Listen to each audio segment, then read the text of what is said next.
Welcome back to the Film Feeder podcast. I'm your film chef extraordinaire, Jack Martin, whetting your appetite for all the latest films out there. And today we're going to be looking at the classic teen comedy Mean Girls, a film that is 20 years old this year. I can't believe it. I am seriously getting old. This is a worry. And you know what's making me feel even older? I have my 13-year-old goddaughter with me, Bethany Marks. Hi. Hello. The meanest girl I know. No, that's actually not true at all. Nothing could be further from the truth. So Beth, it's great to have you on the show. How are you feeling making your podcast debut? Very excited. Yeah. Oh, this has been a real goal of mine to get some of my close ones on the show. So I'm really thrilled that you've been able to join me, that your parents agreed to this.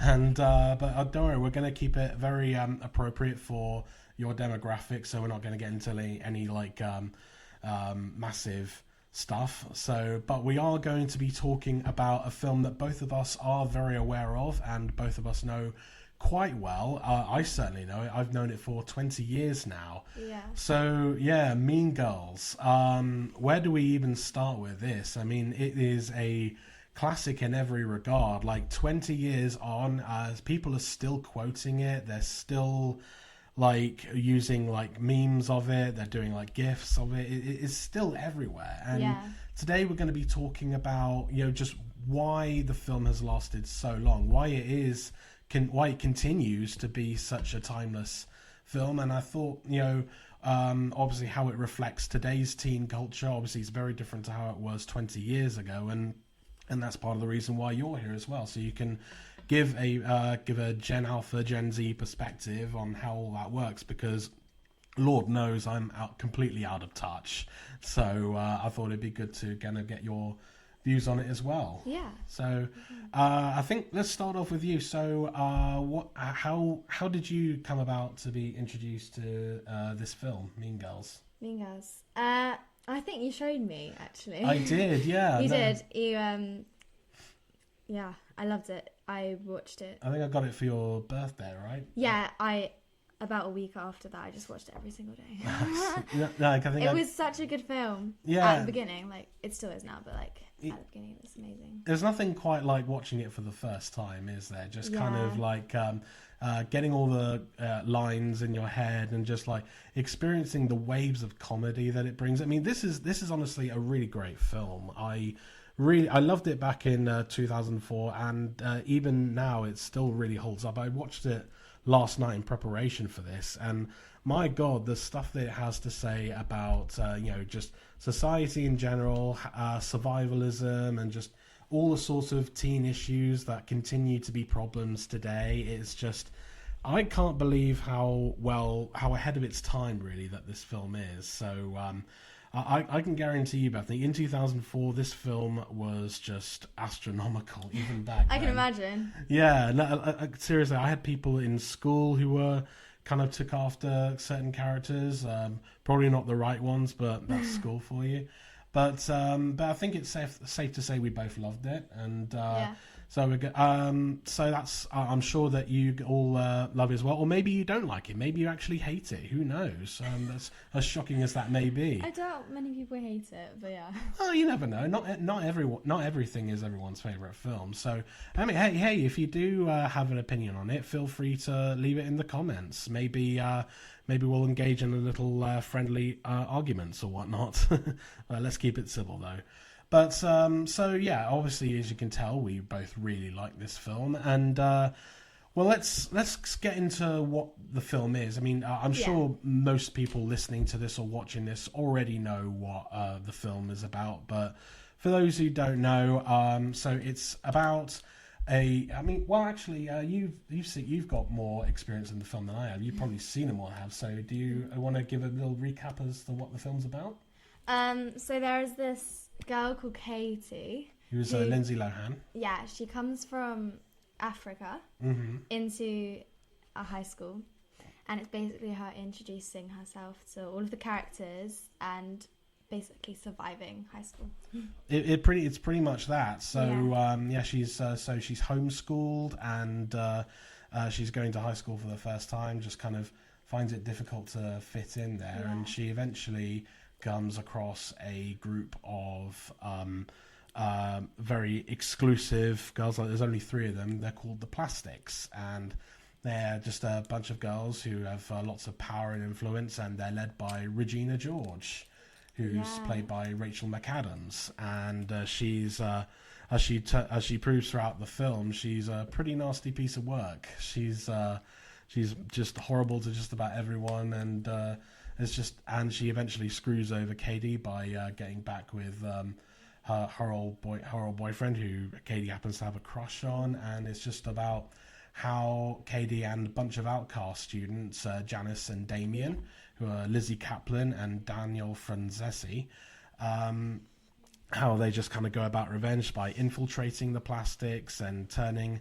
the others against her, the others being Karen, who's Amanda Seyfried in one of her first roles, and also Gretchen Wieners, who's Lacey Chabert, and it's all just about the politics of high school and all the sorts of different cliques and groups that we're all expected to hang out with or not hang out with, and it's a very smart film, and it's there's so much to talk about with in terms of like what you said, just surviving high school. Surviving, it's a big word. Yeah. Key word. Yeah, sorry.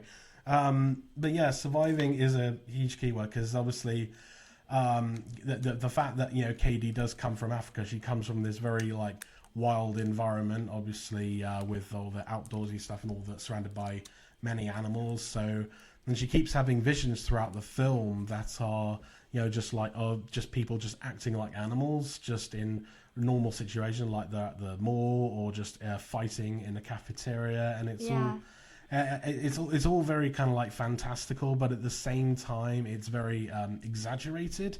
Like it's almost like, because that's what she's used to when she was in Africa, so it's kind of like in her mind about what the situation is. It is definitely, and it's just how she kind of correlates all the stuff in the animal world to what she calls girl world. Yeah. There's just like you know, for example, like in the animal world everyone's civilized, but in girl world on Halloween, like girls can dress a certain way and no one can judge them for it. You know, it's just surviving all of that. And there's, I mean, as we're both teenagers, or at least I've been a teenager once. You're still going through it, and I have to say, like, surviving school is going to be a big thing for all of us. I mean, we're all get to that stage where we're, you know, still figuring out what kind of people we belong to, or if we're just like a nomad, just wandering about aimlessly, not having many friends, which sounds really sad in retrospect, but I think that there's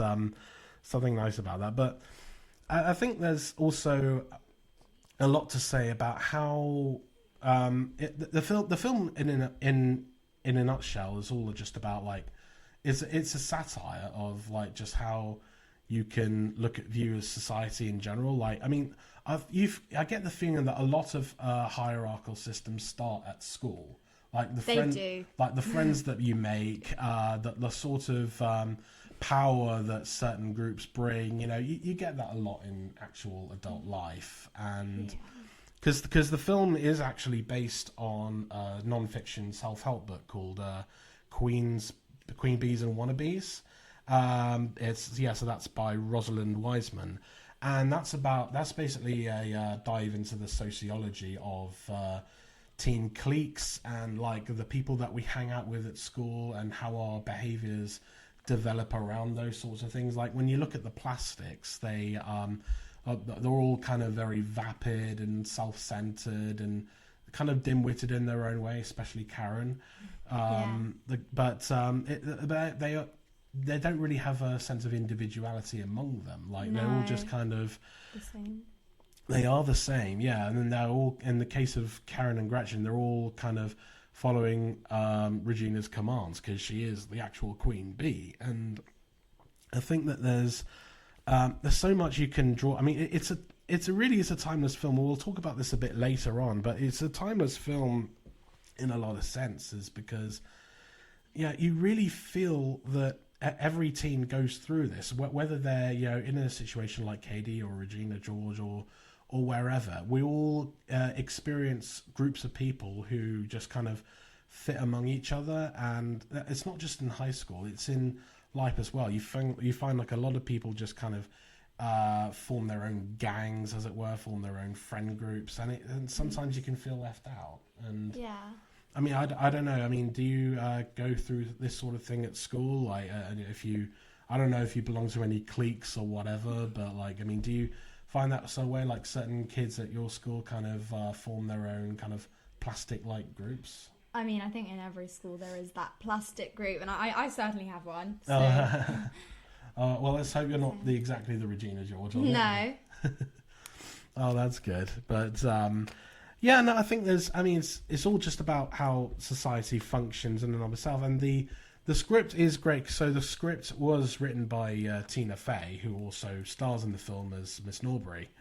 And obviously she based it on the book that I mentioned, Queen Bees and Wannabes. And it's quite striking how, because at the time Tina Fey was obviously known for like being like one of the head writers at Saturday Night Live, and also she went on to write and create shows like 30 Rock and Unbreakable Kimmy Schmidt, and those are great as well. If you ever get a chance to watch those, like they're kind of got similar senses of humor as Mean Girls. Like they're very kind of out there and kind of a weird sense of humor. Like Unbreakable Kimmy Schmidt especially has that, and that's on Netflix. Yeah. But I think the script is great because Tina Fey really kind of has a lot of fun playing around with all the societal expectations, especially in high school. Like you belong in this kind of class, or you don't belong anywhere. Like that film would be so much fun to star in. It would be so much fun. Yeah, it would be. And it must have been a lot of fun to write as well, because obviously Tina Fey is a hugely talented writer, and she really made it work. Obviously, like the amount of quotable lines in this, I mean, it's just like you can fill an entire book with them. Like how everything from like, oh, that's so fetch, or like you can't sit with us, or just like as I said, she has a way of kind of really getting into the heart and soul of this, but also making it a really fun movie. Like I think that it's it is fun, but it's also, it does tackle a lot of heavy themes. Like there's a lot of stuff about peer pressure in there. Like I think like there are angles where you can see like Katie becoming much more influenced by Regina George and all the rest of the plastics the more that she hangs out with them. And Karen and Gretchen themselves are always trying to kind of suck up to Regina a lot, trying to share the same views as her, because they don't really have the individuality to decide for themselves. And it's kind of sad, really, because I mean at that age I'm sure that there are a lot of kids who want something to kind of latch onto, something to give them purpose that maybe their families can't provide for them. And I think a lot of kids can be in danger of just falling in with the wrong crowd and getting bad influence, and starting to act out in ways that ultimately make us unrecognizable. Like Katie certainly goes through that through the film, and the more she kind of hangs around the plastics, the more she actually becomes, like they even say in the film, a clone of Regina. Yeah. So yeah, and I think also, like I know it's still a massive topic today, but also like the fact that there is a lot of bullying in the film. Like nothing like, it's not like not exactly like physical bullying, like the kind of like the Nelson Muntz kind of bullying, but like the really kind of stinging, underlying passive aggressive stuff. That's the kind of approach that Regina George often goes for. I mean, like one of the first horrible acts she does, she sees a girl hanging out with a guy, and it's like Gretchen's ex or something, and so Regina like calls her mum to say like, "Hi, this is so and so from Planned Parenthood," and it's just like, need to give a call, daughter back. It's just like that just ruins the date already, and just like, what a horrible thing to do. I mean, that's just like, I mean, Regina George is one of those characters that she just kind of knows she's awful, but she just kind of owns it in a way that she just she's proud of being herself. it's in a way a good thing, but in her case, definitely not. She's just like she does not give an F about just being a total B word. But no, and I think there's also it's quite striking because like a lot of teen films, especially around that time, they were. A lot of them were kind of like a lot about the from the guy's point of view, like especially like 80s, 90s. It's rare that you often saw teen films like this that were told from the woman's perspective. And there are definitely some that were made around that time, like Heathers is a good example, and Clueless and all those ones. But I think Mean Girls was one of the first ones, at least in 2004, around 2004, that really kind of took that level of femininity and really kind of ran with it. Like it didn't really kind of like put it into necessarily into gender barriers. Like I saw these characters as people first, and not like girls or whatever. So I really respect the fact that it really kind of talked about these kind of issues, these feminine issues, in a kind of teen society that, again, at the time was very male dominated, and in a way some of it kind of still is, but I think there's more of an awareness now that it's not just guys who can have fun with it, or like it. I think there's a much more. No, definitely not. I mean, like I said, there's still plenty of female-led teen comedies, and a lot of them are really good. Like I think Heathers is a lot of fun. That's kind of a much darker one from the 80s. I think you might like that one. That one's kind of. I mean, if it's kind of like a bit more of an edgier Mean Girls. I mean, people actually die in that one. But ultimately, I think in the end, it's nice to get that. Even though it's all about adolescence, there is a sense of maturity by the end as well. Like I think, by the end, certain characters, they obviously they learn their lessons, and they kind of use that to kind of become better versions of themselves. Better people, yeah. I mean that's the kind of like typical happy ending that we see in a lot of films, and it's for a good reason. It's people want to go out on a good feeling. They want to make sure that these characters that we've been on this journey with have changed in some way, and in some ways they do.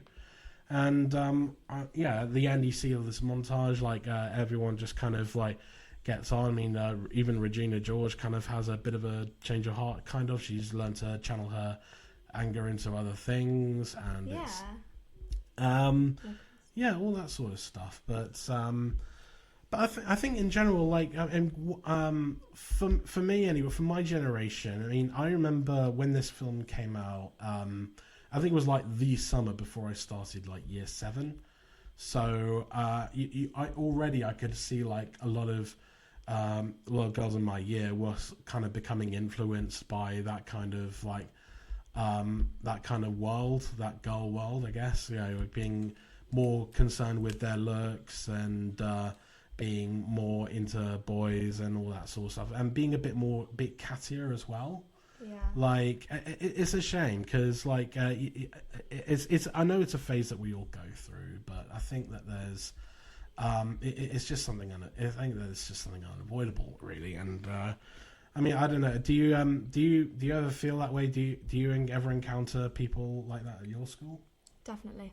Yeah. Definitely. I mean, obviously, it's not because they want to, but some people have like backgrounds where they feel like they have to be on top at some level. So there's definitely lots of girls at my school who are like that. yeah. It's kind of like I guess it's like kind of like what one wants to do in order to be popular and be well liked among others. I mean, it's the same with adults in a way. That's everyone wants to be liked, and honestly, some people do anything to be liked. Even if it means doing horrible things. But at the end of the day, we just want that kind of validation. And I feel like when you're in school and your kind of maturity hasn't quite settled in yet, I think there's more of a drive to do all these wilder and anarchic things just to get on people's good sides and get noticed. Get noticed, like whether it's like throwing parties or doing lots of favors or whatever. I don't know, but everyone has that thing they want to do to try and like get in people's good books Yeah. and not end up in the burn book as they do in this film. Yeah. Here's a question for you.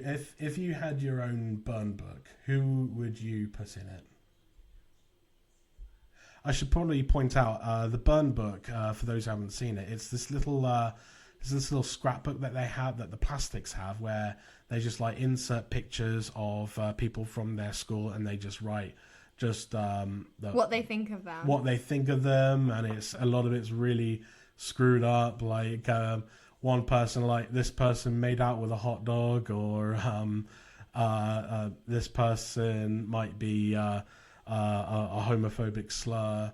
And yeah, I mean, so what kind of, I don't know, if I had to pick, I would probably put oh, that's a good question. I asked myself this question and I don't know the answer. This is hard. I mean, who would you put in yours?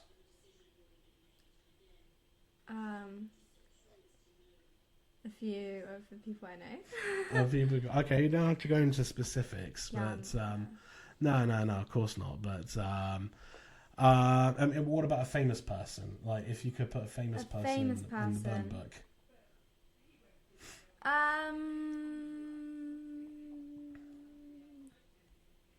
Hailey Bieber. Hailey Bieber. Oh, okay. What makes Hailey Bieber go in your burn book? Not sure. Just not a fan. I like Selena Gomez more. Oh, shots fired. Selena, if for some reason you're listening to this, her makeup brands. Oh, you like her makeup brands? Yeah. that's the reason. You know, it's just, yeah. Justin should get back with Selena just because she has better makeup. Rhode is good though. Oh yeah. Yeah. Is that what you're wearing right now? No, but I like Rhode Beauty a lot. Okay. Is that Hailey's? No, that's Selena's. Oh, this is how out of touch I am. I don't know all these makeup brands. Wait, I need to double check I got that right. Yeah, no, I'm pretty sure it's. I mean, like, I don't know. I think like there's a lot of people who'd go in my burn book. A lot of politicians. I think don't want to get too political on here, but I don't know. In terms of famous people, I don't know. I think the one that annoys me the most is probably I don't know. I can't answer my own question. That's really weird. Yeah. I don't know. I guess off the top of my head, I'm not. I think like there's something about Sabrina Carpenter that I think. Don't say that. Don't say that. Don't say that. Why? Because I'm going to her concert in March. You're going to a concert? I mean, hopefully, yeah. Oh, that's so cool. Don't say that. No, I don't know. No, Sabrina. she's got a new She got a new album. She does with Short and Sweet. Short and Sweet, yeah. Jenna Ortega's in one of her videos. Oh, that's cool. No, I mean, I bring up Sabrina Carpenter because, I mean, like, look, I don't know for a fact. She could be lovely in real life. I don't know. I'm just saying, I mean, if they ever did somehow do another version of Mean Girls, I mean, I feel like she would be a pretty damn good Regina George. I think she would, yeah. Yeah, but she gives Regina George vibes and a lot of stuff, and not necessarily that she is Regina George. I'm sure she's the loveliest person in the world. I'm just saying, like, I mean, it would not surprise me if they like cast her in some kind of like Regina George, like in the stage musical or something, which we'll talk about later. That would be so good, actually. Well, you know, because Renee Rapp, who actually played Regina George in the recent Mean Girls film from back in January this year, that was adapted from the stage musical. I mean, she actually did play Regina George on Broadway before it closed down. Really? Yeah, so she kind of already knows that part anyway, and she did well in that film. And I think you're singing a bit of the song there. I think we've got to be careful not to get copyright struck. Yeah. But yeah, so I think like there's a lot. Obviously, that little tangent aside, I think I I think I did good in pissing you off with my Sabrina Carpenter comment. So No, Sabrina Carpenter is amazing. So good to know. Sabrina Carpenter is off limits on this On podcast. top. She's on top. She's off limits in like on my book apparently. But coming back to Mean Girls, like I think we can also get into a lot of the people that made the film. Like we mentioned Tina Fey, who wrote the script, and she also wrote the new film as well, and she also wrote the book for the stage musical. The film was also directed by Mark Waters, who previously directed Lindsay Lohan in Freaky Friday, which had her and Jamie Lee Curtis. Did you ever see that one? Freaky Friday, no, but I want to watch. Oh yeah, that was good. That one's a good. That one's actually a remake of an older Disney film.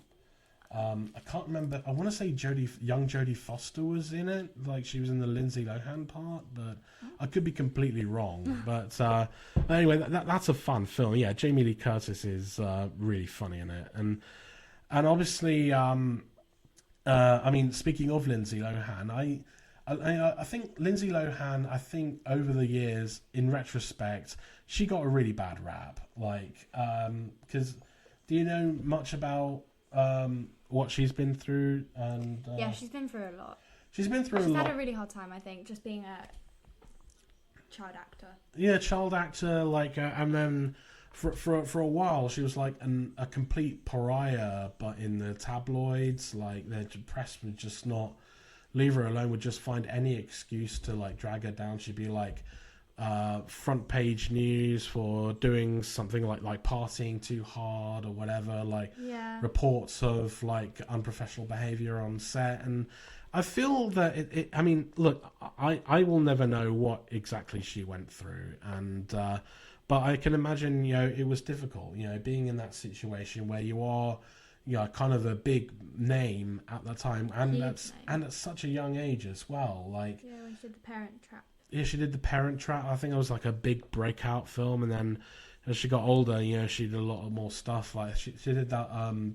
Was that Life Size film? I don't think I watched that. I think it was Brandy Norwood. I think that's a Disney one. Yeah, she did a lot of Disney stuff. Like Freaky Friday was Disney, and Confessions of a Teenage Drama Queen as well. But then, you know, when she started transitioning into more adult roles, and I think Mean Girls was the starting, with the first real kind of proper teen film for her. I mean, like she played a teen in Freaky Friday, but like, I mean, in that film she was mainly playing an adult in a teen's body. But like Mean Girls, she was like the first. This was her first like proper kind of a grown-up role. And honestly, I thought she did really well. Like, I was watching this last night, and I was just thinking, like, wow, she's actually a really good actor. Like, she's got the charisma down to it. She's very likable, and I think that, you know, she's definitely got a good nature to her in that film. Anyway, she plays Katie very well, and it's a shame to like see all that negative press kind of affect her career in a sense, really, because I think she really does have promise. She still does. I mean, she's technically still going. I mean, like, she's popping up now in a lot of directing Netflix romantic comedies. Like, she did one like a couple of years ago as a Christmas film. Oh. And so it's like something called like Falling for Christmas or something like that. Oh, yeah. But it's actually kind of, the film is like naff as hell, but like it's hilarious because like in the film, like she plays like this like spoiled heiress and just kind of like this Paris Hilton type, and she's in like the Alps like skiing and stuff, and the film kicks off when actual Father Christmas, Santa Claus, like you don't know it's Father Christmas at that point, but it's him, it's Father Christmas, like with a magic twinkle in his nose, like he causes an avalanche to happen, which causes the Lindsay Lohan character to get amnesia, and that's what kicks off the plot. And I just think that's so random. It is so random. It's the most, I mean, my God, that's tip of the iceberg when it comes to these sorts of like Netflix Hallmark Christmas films. My God, there's a whole genre of it. Like, honestly, I could do a whole episode just talking about those, because I love Christmas. Some of those are insane. Like, there's a lot of Prince Christmas ones. Like, there's like a Princess Switch kind of things, like Vanessa Hudgens. Oh, I do like that. I love that movie. those very like the very artificial, like lots of greens and reds, like very Christmassy colors. Like it's so obnoxiously Christmas that it's kind of amazing. Yeah. And there's a whole subgenre of it. And Lindsay Lohan did one of those, and that was kind of like kind of like a big comeback film, and like it just kind of got this new thing going on with Netflix now. And that's hopefully she can come back from it, because I think she does have. So good at it. She is really good, and talented, which is why the press is all over her, because they want more. Yeah, and that's the nature of it. Unfortunately, you know, when you're young and pretty and talented, you know, people will just do whatever they can to tear you down, and I think that's a real shame. And they don't. Lindsay Lohan didn't deserve it. Britney Spears didn't deserve it. You know, even the young stars of today, like I know, like Taylor Swift is not like young, but like she's all over the place, and like people like again Sabrina Carpenter, Jenna Ortega. Yeah, it's. I think I don't know. There's this weird obsession with making young people fail, and I will never understand why. It is horrible, and I don't know why that is. I think, I mean, why there is some sort of I guess they get some sort of thrill from it. Out of it, I don't know. It's weird, but Lindsay Lohan, honestly, she's always been a good actress, and I'm really glad. And obviously, she has a role like Mean Girls as part of her legacy. But for me, honestly, the big MVP of this film is honestly Rachel McAdams. Like, because I mean, this was obviously her big breakout role. I think that the biggest thing she was in before this film was that film The Hot Chick, where she played like a man in a woman's body, and like Rob Schneider played him in her and his body or stuff like that. It was a bad film, but like that was like her big role before Mean Girls, and then she comes along with a performance like this. I think. Oh, is that her? Yeah, Rachel McAdams. I watched that movie. Rachel McAdams. Yeah, The Hot Chick. Yeah. Wait, you've seen The Hot Chick? I think so. Oh my god. It's Rob Schneider, so that's all you need to know about that. But Maybe I haven't. I don't know. It's a bit. It's Happy Madison, so like I don't know. It wouldn't surprise me. But she absolutely kills Regina George. Like just the moment you meet her, she's just like she has this really kind of like sinister smiling face. Like when she's saying the most heinous things, she's got that like pretty chubby smile. Oh yeah, you think you're really pretty, yeah, and she plays that so well. And it's a role like this could have been so easy to play just completely over the top and cartoonish, and to an extent she does here as well. But she does like have that kind of I don't know, naivete. Naivete is not the right word. I don't know what she has. She has this kind of vulnerability to her, which I mean, she's a very talented. I mean, obviously Rachel McAdams has gone on to do a lot of things, and she's done stuff across all genres. She even got an Oscar nomination for Spotlight, and most recently she was in Are You There, God? It's Me, Margaret, which I don't know if you ever saw that, but that's actually a really good film. Definitely worth checking that out, and for those who are listening as well. But that was her big role, and I feel Rachel McAdams is definitely the big star of that film for me. Like every scene she's in, she just kind of blows it away. She's just great. Yeah, she's great. And obviously, like there's a lot of like scene-stealing roles. I mean, this was Amanda Seyfried's one of her first roles as well, and it's crazy. I mean, it's weird. Like it wasn't until like much later on in her career, like when she started playing more serious roles, that I started seeing her as not just Karen, you know, like saying all the. She's in Mamma Mia. She was in Mamma Mia. That was the thing. I think that was the first thing I saw her in after Mean Girls, was just during that, and obviously Such a good singer. She's a good singer. She is a good actor. Like I've seen her in a lot of other stuff, and she even got an Oscar nomination a few years ago for Mank. That was on Netflix, and she's good in that too. And Yeah, I think in general, I mean, because you even get a few of Tina Fey's SNL cast members in there, like Tim Meadows is the principal, and Anna Gastea is Katie's mum. Amy Poehler, of course, turns up as Regina's mum. She has a few scene-stealing moments. Obviously, you can tell that Tina Fey wrote that part with her in mind because I mean it's Amy Poehler.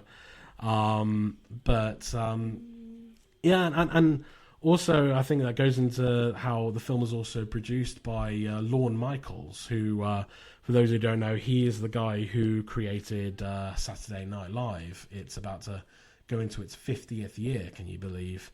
Like started in like 1975 and it's just been going ever since. And he's produced a lot of films as well. He produced the Wayne's World films, MacGruber, Coneheads, a lot of the SNL adaptations. Mean Girls isn't SNL, but obviously it's Tina Fey, so it's there's a lot of stuff there. But do you know much about SNL? Like, No, I don't. no, SNL's been going on for years. They do a lot of they do a lot of comedy stuff. That's all their stuff's online. You can check it out. But I mean, all that things like there's a lot of good stuff about the film. But I think we should also address how there are some things about it that didn't necessarily age well, like at all. Like I don't know if you noticed this when you watched it, but like last night when I saw it, it's just like, wow, there's a lot of unironic uses of the R word, you know? Like, I don't want to say it here, but I think you all know which one I mean. And it's like, oh, this person is so R-worded. And you know, back then it was kind of, well, it's not okay, but it's more acceptable than it is now. And, you know, just kind of hearing it in that sense is just kind of like, oh wow, I can't believe that this was a thing. Yeah. Just to be clear, you know what I refer to I by do. the R word, yeah. Yeah, and as someone with autism, you know, I mean that word kind of carries a bit of stinging power as well, because you know I've been called that a few times myself, and it sucks. But there's just people at the end of the day who just ignorant and don't really understand or care enough to understand about it. There's also I don't know about you. I found the way that the film handles some of its supposed gay characters, like I mean, obviously you have Damien, who's very openly gay and very flamboyant and all that stuff. He's a riot in the film. Like Daniel Franzese, he gets some of the biggest laughs from me. Like, oh, you go Glen Coco, all that stuff. But when it comes to Janice, because that's the character that Lizzie Kaplan plays, because it's never entirely stated clearly in the film that, you know, Janice is meant to be gay, but it is clear, it is implied a lot throughout, and then at the end, you know, she ends up with a guy. You know, she ends up romantically involved with another boy at the school, one of the mathletes, and just something like.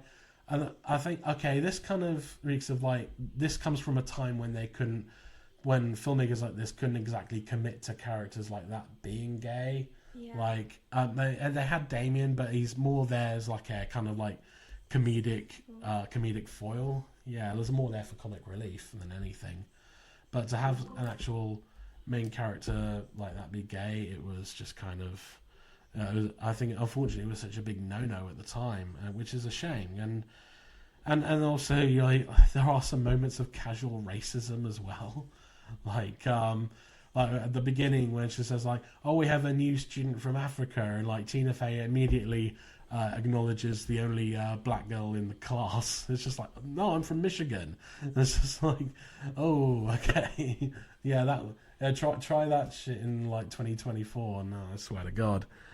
But I think there's also like the film gets into a lot of body shaming as well and sizeism, and yeah, because one of the big revenge schemes that Katie enacts is like she gives Regina these nutrition bars that contain a lot of stuff to fatten people up, and it's like, oh, actually, it's to help you lose weight, and so she starts eating them, and like goes up one or two sizes, and it's just like everyone starts treating her different because of it.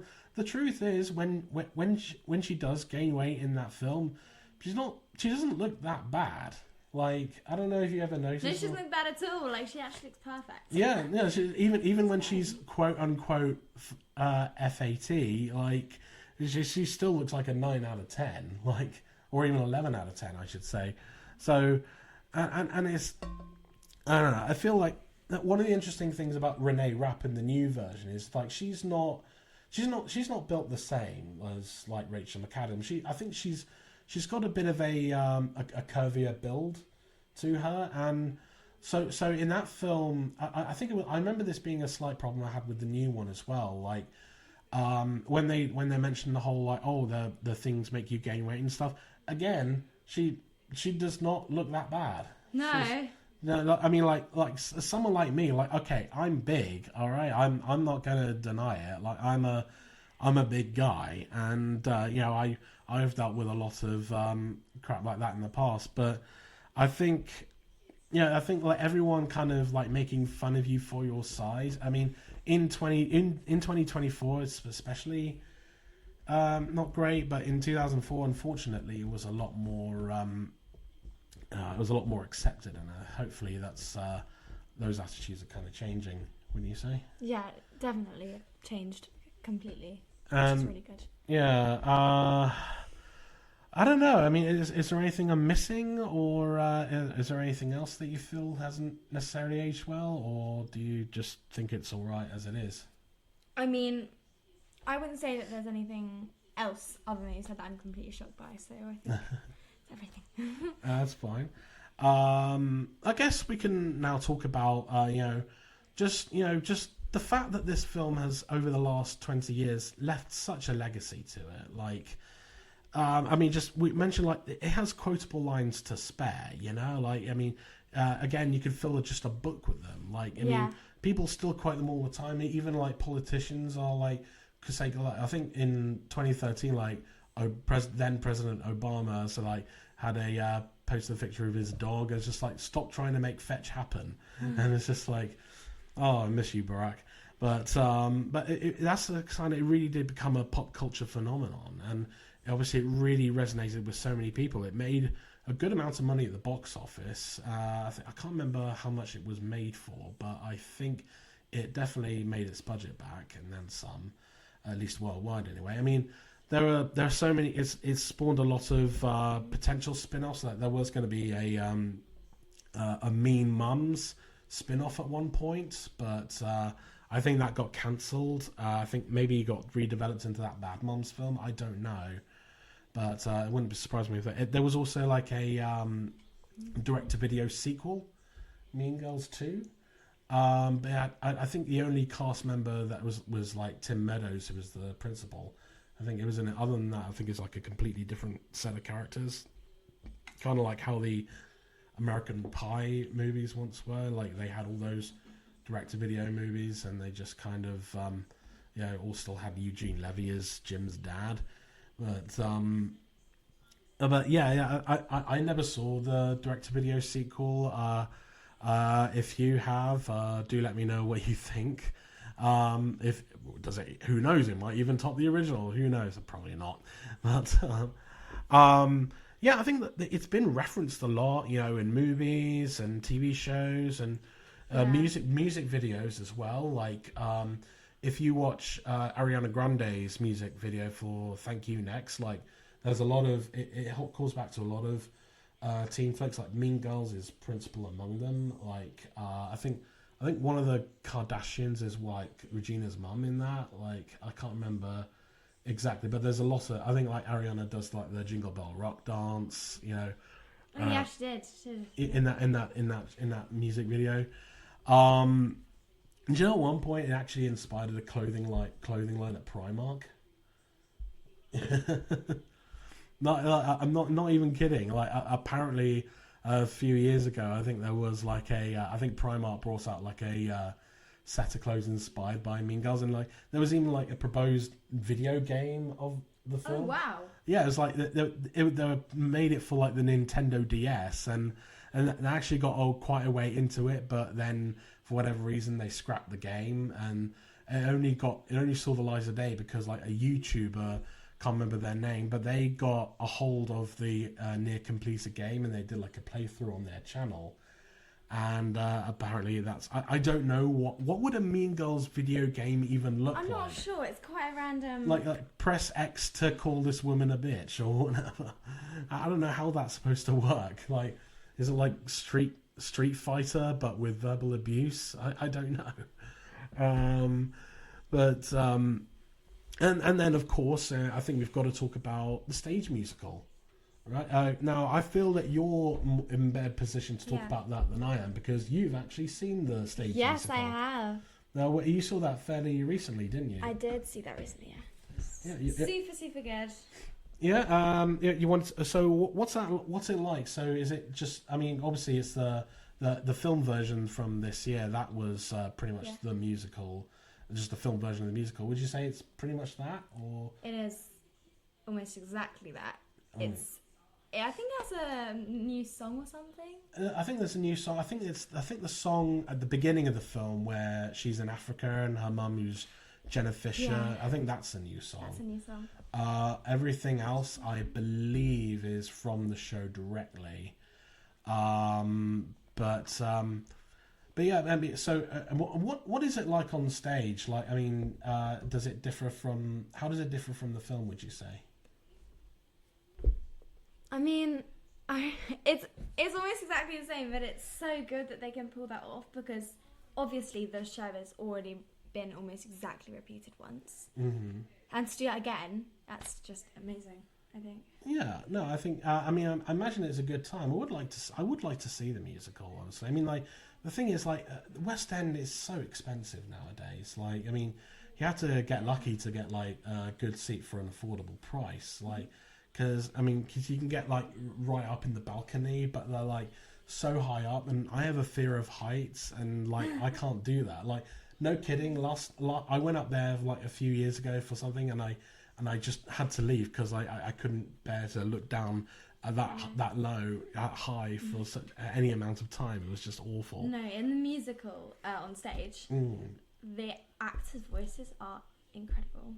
I think Charlie Byrne and Georgina Castle's voices, Regina and Casey and Regina. Yeah, it's just incredible, and I was astonished on how good they were. So it was really fun. I think we should also slightly mention Georgina Castle. We a close associate of ours knows them, and you got to say hi to her afterwards. Yeah, she's really nice. Yeah, so that's good. So Georgina Castle, this shout outs for you.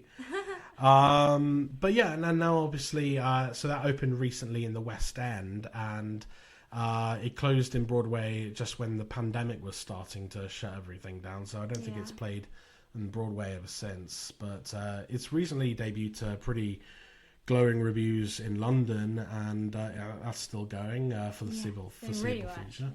Yeah, I can see that going on for a while because obviously Mean Girls is so popular. I mean, like.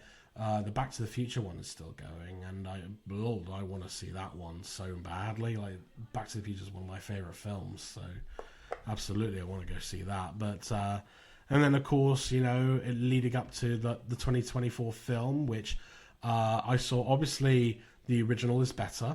Let's not deny that, Enya. Let's not deny that, whatever.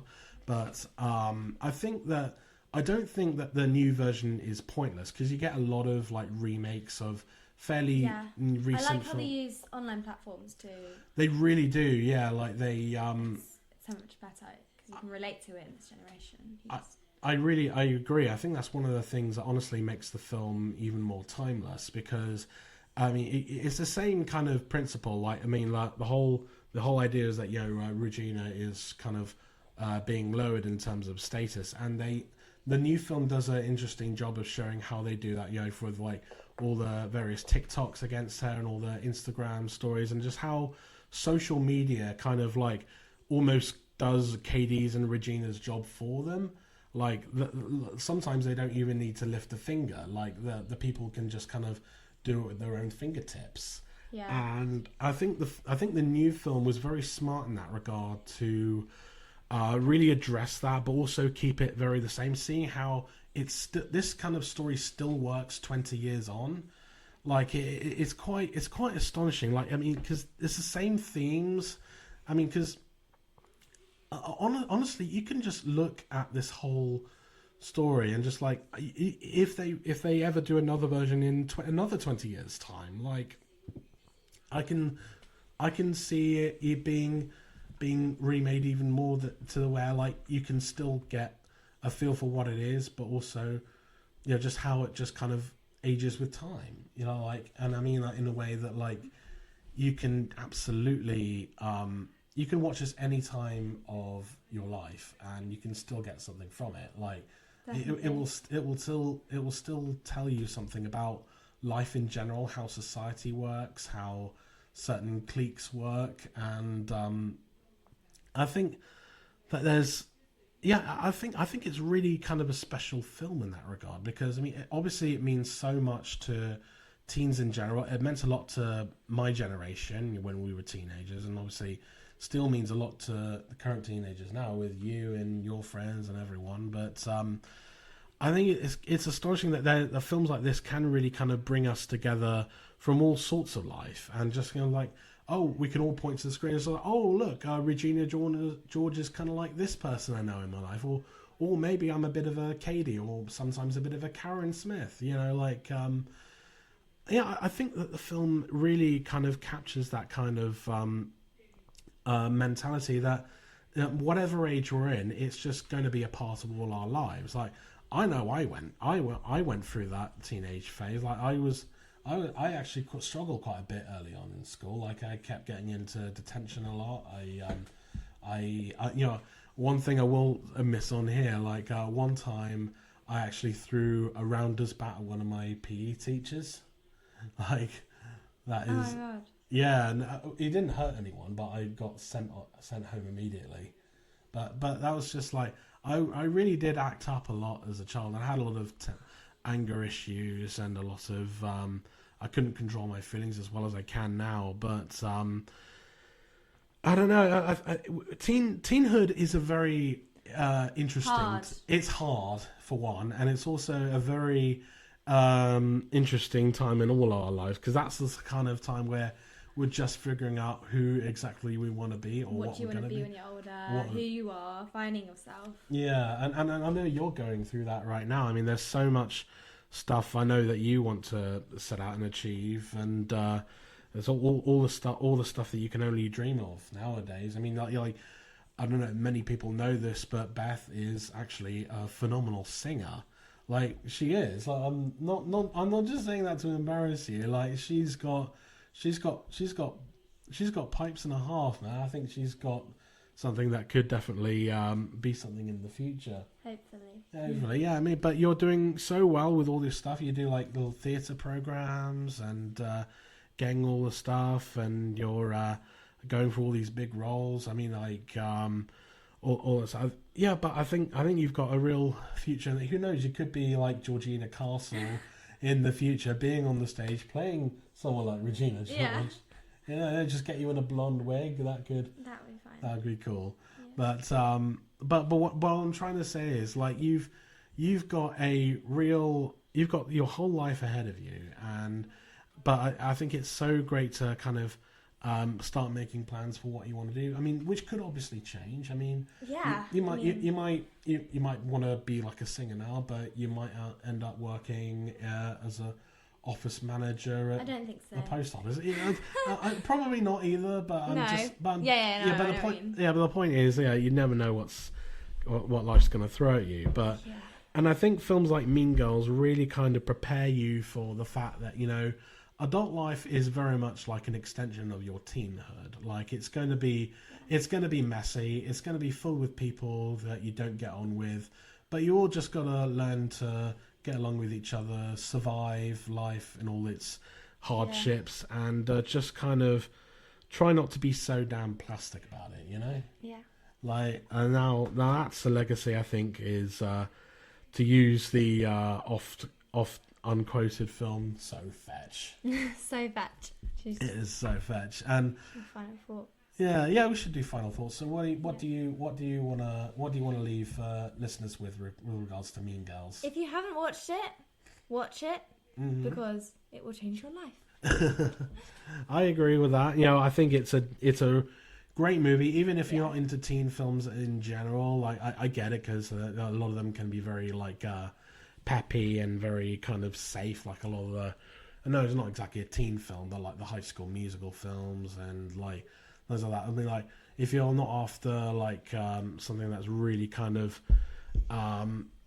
safe and stuff, then yeah, definitely check it out. I think that Mean Girls, I mean, both versions I believe are on Paramount Plus at the moment. The original and the 2024 film. You can even do a double bill back to back.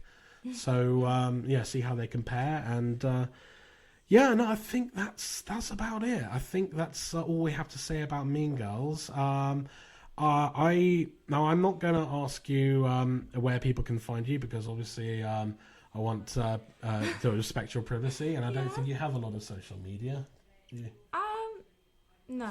That's probably for the best, obviously, because you are young, and I don't want you to be exposed to like a bunch of weird people online. So for now, this is the only place that you can find Beth is right here in this video. Yeah.